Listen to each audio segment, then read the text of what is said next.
Inulan naman ng yelo ang ilang bahagi ng Batangas kahapon.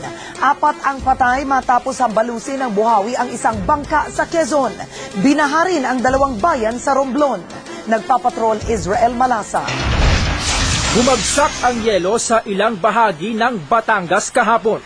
Nakuhanan pa ito ng video ng mga nagulat na residente. Si Mang Lito, nabangha dahil ito ang kauna-unahang yelong nakita niyang bumagsak mula sa kalangitan. Bigla, nag-ulan ng yelo nga. Akalami kung ano yung tumagiktik sa aming bubong at saka sa mga panabintana. Oh, yelo. Ang lalaki, no? Ang laki, ho.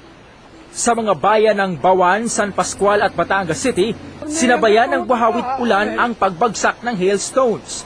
Maraming puno ang nabuwal. Isang bata ang sugatan ng babagsakan ng puno. Binaha naman ang ilang bahagi ng Bawan dahil sa malakas na buhos ng ulan. Isinailalim na sa state of calamity ang bayan ng Bawan dahil sa pinsalang dulot ng bagyong Perya. Sa Quezon, 4 ang namatay matapos hambalusin ng buhawi ang isang fishing boat sa sitio Pinagbayan sa bayan ng Perez kaninang madaling araw. Sa Bicol, mahigit 3,000 pasahero ang stranded sa mga pier dahil sa bagyong Perya. Kanya-kanyang diskarte ang mga pasahero para hindi mainip habang naghihintay ng go signal mula sa Coast Guard. Sa Romblon, 4 na bahay sa bayan ng Mabini at Katingas ang natangay ng tubig baha. 3 mangingisda ang nawawala habang 20 pamilya ang nailikas sa San Fernando Elementary School.